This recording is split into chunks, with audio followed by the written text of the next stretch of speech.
Shalom, everybody. I'm Dave, your host from Universal Truth of Mankind, and this is Meditation 201.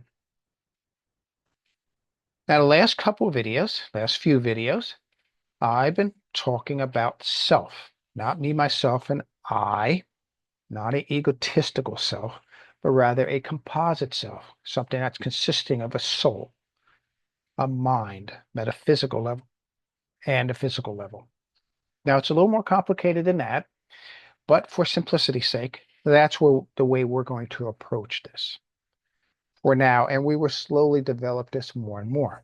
Now, in the past few videos, I talked about some of the advantages of taking this approach and the importance for us to view ourselves as a composite being and to be aware of all our levels at the same time. It's possible. I do it. We may not be able to maintain it for long, but the reality is you can't do it. Now, you will see in this video right now, you see an illustration. It's a very common illustration. And we're going to use this as a template to better understand what we're talking about as we're going along. There's a total of 10 spheres here. Sephirot, which means counting. So there's 10 countings here. And then we see connecting points, connecting lines. Each one of the connecting lines is a Hebrew character, 22. So there's what we call 32 paths here when we total the 10 and the 22 together, total of 32. And so that's how we come up with this configuration. Now, what I want to focus on, and by the way, you can glean a lot more information if you go down into the description below and touch on in the image of, and you'll get this in more detail and additional information. Well worth your time. It's only a few videos. Oh, and real quick, please subscribe to my Rumble as well as YouTube. That way you assure yourself a better chance of getting these videos. And please like and share these videos. They're free. I'm not asking for money. You can testify to that. I'm not asking you to become even an email member of anything. But share this. Let people know about this. Let them think outside the box. This is what this is here for. But what I want to do is focus on the first three for the moment.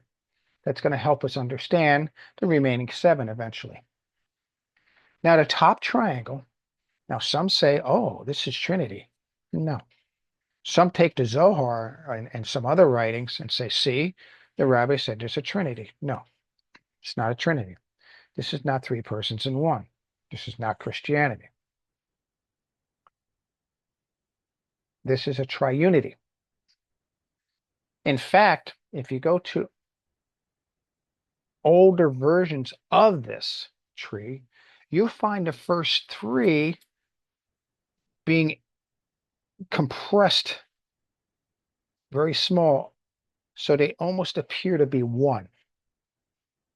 So you see the 1 and then you see the 7 below. Little unknown fact by many. But in later years, like now, they've taken the 3 and they pulled them apart so people can better understand. And you got to understand that our philosophy, which is a vain philosophy, is we believe in dissecting everything. We're not holistic thinkers. We're separatist. We got to separate everything from everything. The knife, the fork, the spoon. Well, if you want to have some soup and some bread with butter and you need to get the big chunks of chicken out of your soup and cut it up, you need all these utensils. Yes, it's important to understand how to use each utensil, but it's also extremely important to understand that the whole is greater than the sum of its parts. So you have to take a holistic approach to these 3. Now you notice on the very top one, it says keter or crown. This is thought. This is where the thought creation comes into the picture. You can find a lot of information on that if you view or go to Kabbalistic literature or websites. This is where the thought of creation started. We see this in Genesis 1, chapter 1, verse 1, sorry. If we look at it in Hebrew, these three things become extremely evident. But we don't see it that way, because we look at the Hebrew word and we translate it into English, and we forget what the meaning is by way of its individual characters. But nonetheless, not to get too complicated here, this is where the creation was thought of. In order to have something exists, or something created or made or designed, you have to have a thought first. And then once you have that thought, then you need a design. Well, we see Hakma, wisdom, and the next one, going to the right. Wisdom is the designer. So we have the thought and the designer of creation.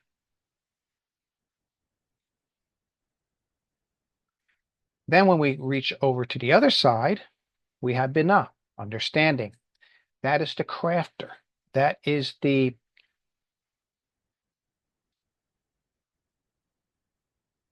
fabricator of creation.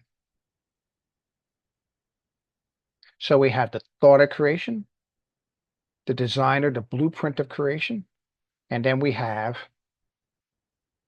the one that carries out the creation process. We know that in chapter 1, verse 1, it says, in the beginning, God created the heavens and earth. Now, that's not what it says. That's a lame English translation.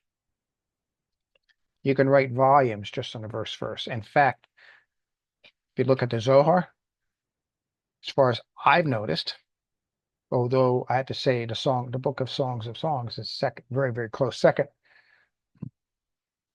Chapter 1, verse 1 of Genesis is most quoted and analyzed verse within the Zohar. Why is that? So when you take a look at the Hebrew, it hints.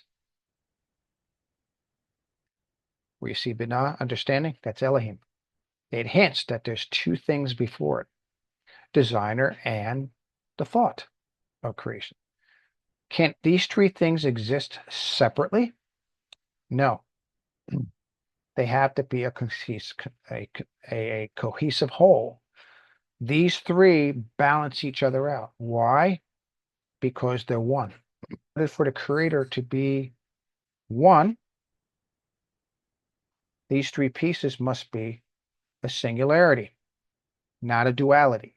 So if you say this is a Trinity, the Father, Son, and Holy Ghost, you totally missed the mark. This is not duality or triptality. This is a singularity. Look up the word singularity and study it, about God being a singularity.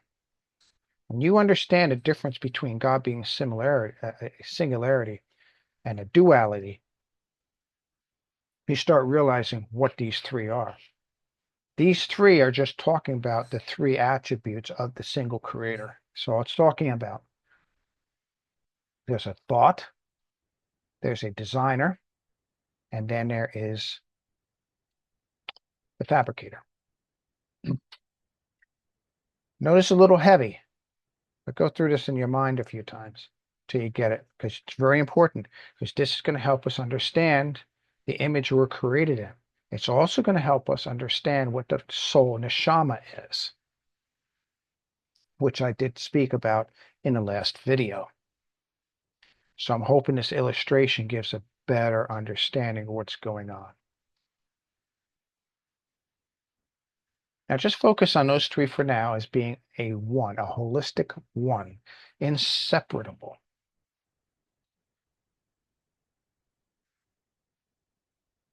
And this we can call creator, thought of creator, designer of creation. This is a singularity. This is a single point of creation. Creation does not take place in reality until, or the part of reality we're responsible of and that we interact with is after these three. So it's very important to keep them separate, but balanced, a whole. Some say, oh, look at us, three facets of a diamond. You're right, sort of, but you're still thinking 3D. You have to think singularity.